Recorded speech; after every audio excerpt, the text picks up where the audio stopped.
मंडळी,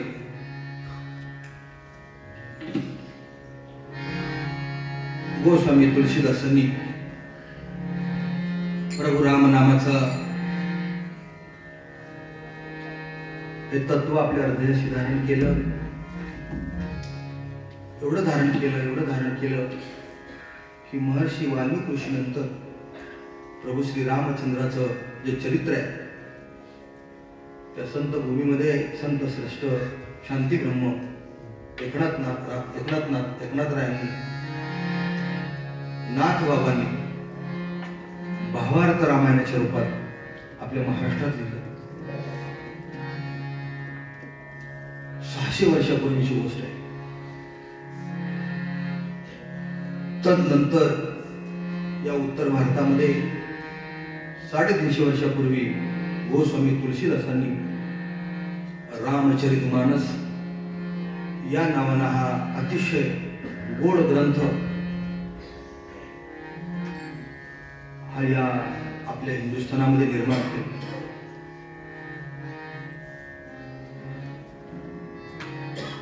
भगवान नामाचं महात्म्य, राम नामाचं महत्व हे संबंध या रामचरित्रामध्ये अतिशय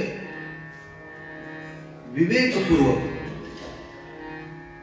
एका बाजूनं भावस्पर्शी आणि दुसऱ्या बाजूनं विवेकपूर्वक अशी फिलॉसॉफी या ग्रंथामध्ये. याचं महात्म्य आज समजावून घेताना या रामचरित्र कोणत्याही ग्रंथाचं महात्म्य आपण समजावून घेतलं पाहिजे. आपण जोपर्यंत ग्रंथाचं महात्म्य समजावून घेत नाही, आपण कोणत्याही गोष्टीचं महत्व आपण समजावून घेत नाही, तोपर्यंत ते जे काय आपण करतो ते फळेलच असं नाही. मी तर सांगेन की प्रत्येक वस्तूला, प्रत्येक गोष्टीला या पृथ्वीच्या पाठीवरच्या त्याच्या पाठीमागं काहीतरी महत्व आहे, काहीतरी महात्म्य आहे. आपण ते पाहत नाही. वास्तविक आपण ते पाहिलं पाहिजे, त्याचं आपण चिंतन केलं पाहिजे, मनन केलं पाहिजे. चला, रामकथा आहे, पण ती रामकथा काय आहे? आपण जसे 2-3 वेळेला भागवत कथा केल्या, मी प्रत्येक वेळेला सांगितलं की श्रीमद भागवत महापुराण हा एक ग्रंथ आहे 18 पुराणांपैकी. तसा तो भगवान श्रीकृष्णाची वाङ्मयीन मूर्ती आहे, तसा हा रामचरितमानस हा एक ग्रंथ भगवान श्री राम प्रभूची वाङ्मयीन मूर्ती आहे. सगुण साकार रूप म्हणजे हा रामचरितमानस हा ग्रंथ आहे. लक्षात ठेवा. रामकथा श्रवण करत असताना त्याचं चरित्र तुम्हाला कोणाला माहित नाही असं नाही. बऱ्याच गोष्टी चरित्रातल्या रामकथेच्या तुम्हाला सगळ्यांना माहिती आहेत. काही त्यातल्या गोष्टी मी नव्याने तुमच्या समोर मांडेन. बऱ्यापैकी गोष्टी अशा असतील की तुम्ही ऐकलेल्या असतील, परंतु त्याच्यामध्ये जो विवेक आहे तो विवेक तुमच्या समोर मला या 7 दिवसामध्ये तुमच्या समोर मला ठेवायचा आहे. याच्यासाठी मी प्रयत्न करणार आहे. आपल्या दृष्टीनं, समाजाच्या दृष्टीनं या महाराष्ट्रात, या भारत देशामध्ये रामचरितमानसावर व्याख्यान करणारे प्रवक्ते, हजारो लाखो लोकांच्या समोर रामचरितमानसावर प्रवचन करणारे, कथा करणारे प्रवक्ते या भारतात काही कमी नाही. या क्षणी सुद्धा कित्येक कथा या भारतामध्ये सुरू असतील. परंतु त्यातल्या त्यात हे जे व्यासपीठ आहे, हे व्यासपीठ तुम्हाला प्रभू श्रीरामाचं चरित्र हे विवेकपूर्ण तुमच्या समोर ठेवण्याचा प्रयत्न करेल. सियावर रामचंद्र की जय, पवन सुत हनुमान की जय. सियावर रामचंद्र की जय, पवन सुत हनुमान की जय. मंडळी, याचं महत्व आणि महात्म्य सांगायचं असेल तर खरं म्हणजे मला तुमचा वेळ काढायचा नाहीये, पण तरी पण जाता जाता एक गोष्ट, एक छोटस चरित्र सांगून जातो. ते चरित्र एवढ्यासाठी की देवांमध्ये देव आपल्याला अतिशय परिचित असलेले आणि सर्वांच्या आवडीचे असलेले आणि आपण केलेल्या भक्तीला बोळ्यापणानं लगेच प्रसन्न होणारे ते म्हणजे महादेव, भगवान शंकर. भगवान शंकर. त्याची आपण भक्ती करावी, त्याची आपण प्रार्थना करावी, त्याची आपण उपासना करावी आणि त्याला तथास्तु म्हणावं. अशा या भगवान शंकरांच्या मनामध्ये एक दिवशी असं आलं की चला आपण जसे आता आज अयोध्येला फिरायला आलो तसं भगवान शंकरांना वाटलं की आपल्या पत्नीसह सतीसह आपण सुद्धा फिरायला जावं. आणि फिरायला कुठे जावं, तो कोणत्या तरी ऋषींना जाऊन फिरून भेटून यावं. आणि म्हणून भगवान शंकर बरं का निघाले आपल्या पत्नीसह कोणाला भेटायला. अगस्त्य जे ऋषी होते त्यांना भेटायला निघाले. एक बार त्रेता जुग माही शंभू गये कुभंज ऋषी पाही संग सती जग जननी भवानी पूजे ऋषी अखिलेश्वर जानी.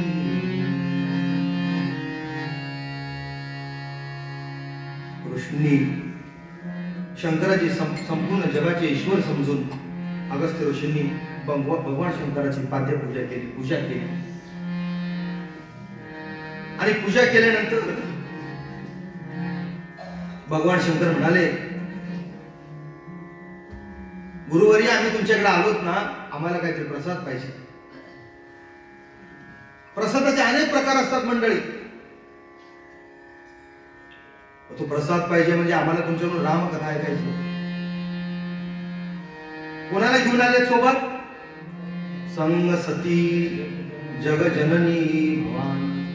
मी माझ्या पत्नीसह आलेलो आहे. आणि जर मला तुम्हाला प्रसाद द्यायचा असेल तर आम्हाला रामकथा ऐकावा. रामकथा श्रवण करण्याची माझी उत्कंठा आहे. भगवान शंकर हे प्रभू रामाचे उपासक. भगवान शंकराच्या मुखातला मंत्र कोणता असेल? तो राम. मंडळी हरिनाम जपे तो नर दुर्लभ वाचेशी सुलभ. परंतु स्वतः देवांचे देव महादेव, देवांचे देव, त्या महादेवाच्या मुखात कुणाचं नाव? कथा ऐकायची. आणि दोघेही बसलेले असताना अगस्त्य ऋषींनी अतिशय सुंदर पद्धतीनं भगवान शंकर आणि सतीला कथा ऐकवली. भगवान शंकर पाहत होते. अगस्त्य ऋषी कथा सांगत होते आणि मध्ये मध्ये सतीकडे पाहत होते. तेव्हा सतीचं मात्र लक्ष वेगळ्याच ठिकाणी होतं. बाजूला असलेला मोबाईल ऐका नाही. असलेल्या मोबाईल मध्ये एसएमएस कोणाचा आलाय का काय?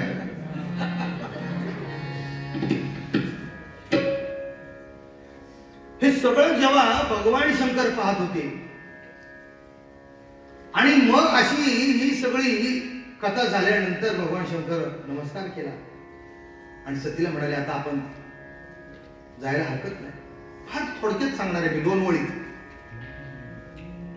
आणि जेव्हा हे आकाश मार्गाने निघाले मंडळी,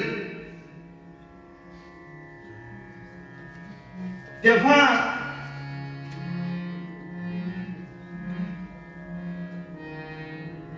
या पृथ्वीला भारभूत झालेले दैत्य आणि त्या दैत्यांचा नाश करण्याकरिता अवतीर्ण झालेले अवतार ज्याचा झाला ते प्रभू रामचंद्र. आणि त्याच वेळेला त्या सीतेच्या वियोगामध्ये जंगलामध्ये राम आणि लक्ष्मण सीता सीता सीता करत सीतेचा शोध घेत होते. आणि सीतेचा शोध घेत असताना झाड दिसलं तर त्या झाडाला असे मिठी मारायचे प्रभू रामराय. आणि त्या झाडाला विचारायचे की माझी सीता कोणत्या दिशेला गेली, माझ्या सीतेला कोणी नेलं. आणि हे सगळं भगवान शंकरांनी पाहिलं की ज्यांचं चरित्र आम्ही आता ऐकून आलो तेच प्रभू. सीतामाईने म्हणजे त्या सतीनं विचारलं, सतीनं म्हणजे पार्वती, सतीनं विचारलं ज्यांचं आपण चरित्र ऐकून आलो ते राम भगवान की तुम्ही त्यांचे भक्त, तुमच्या मुखामध्ये सतत राम, बर का, आणि हा राम मंत्र तुमच्या मुखात असा, आणि असा असलेला स्वतः राम भगवान, मी ऐकते सीता सीता सीता, पण सीतेच्या विरहात झाडांना ते मिठी मारतायत. जर ते भगवान आहेत तर त्यांना सीतेचा शोध करायला लागावा, अशी शंका कोणी घेतली? सतीने घेतली. ही सती पहिलं नाव आणि नंतर तिचं पार्वती नाव. मंडळी, ती जेव्हा हिमालयाच्या पोटी जन्माला आली तेव्हा तिचं नाव पार्वती. फार विस्तृत कथा आहे, मी काही इथं सांगत बसणार नाही, कारण त्याच्यासाठी कमीत कमी 9 दिवस पाहिजे. त्यावेळेला मला हे तुमच्या समोर मांडायचं आहे की तिकडे शंका घेतली कोणी? पार्वतीने. आणि मग मात्र भगवान तिकडे उतरले आणि उतरले, म्हणाले, पार्वती काय तुझं म्हणणं आहे? एका टेकडीवर उतरले. श्रीराम श्रीराम श्रीराम, तू माझ्या प्रभूवर शंका घेतेस? पार्वती म्हणाली, आपण ज्यांचं चरित्र ऐकून आलो ते स्वतः राम इकडे झाडाला मिठी मारतायत, पार्वतीचा शोध, सीतेचा शोध घेत आहेत.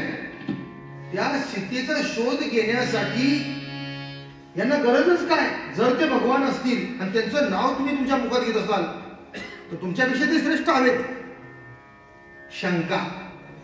मला हे सांगायचे तुम्हाला, आपण जेव्हा एखादं व्रत करतो, आपण जेव्हा एखादं आध्यात्मिक कार्य करतो, आपण जेव्हा एखाद्या प्रवचन कीर्तनाला येऊन बसतो, आपण जेव्हा एका सत्संगात येऊन बसतो, तेव्हा जर मनामध्ये शंका असेल तर जे काय आपण श्रवण करतो किंवा जे काय आपण करतो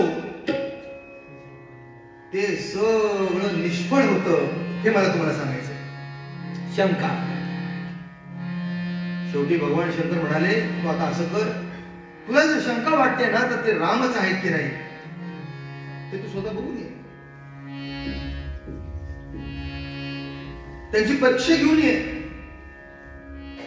त्यांचं श्रेष्ठत्व तू समजून घे. त्यांच्या श्रेष्ठत्वाचा जर तू मनामध्ये संशय बाळगतेस,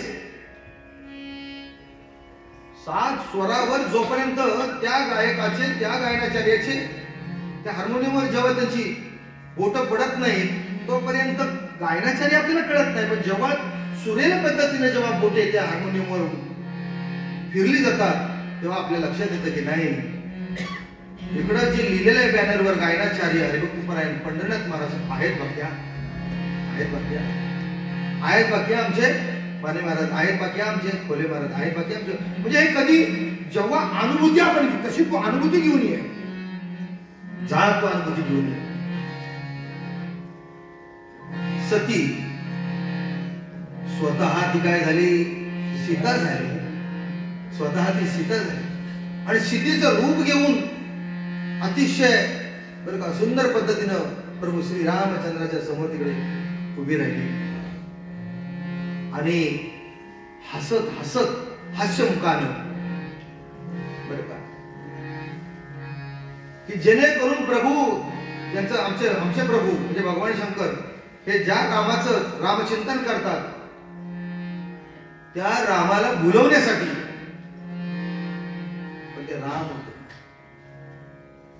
ते राम म्हणजे विष्णूचा अवतार. विष्णूचा अवतार अनेक जण झाले. प्रभू रामचंद्रानंतर महाविष्णूचा अवतार तो प्रभू रामचंद्राचा, रामचंद्रानंतर भगवान श्रीकृष्णाचा, भगवान श्रीकृष्णानंतर पांडुरंगाचा, पांडुरंगानंतर आपल्या ज्ञानोबा यांचा. महाविष्णूचा अवतार, महाविष्णूचा अवतार, महाविष्णूचा अवतार, महाविष्णूचा अवतार,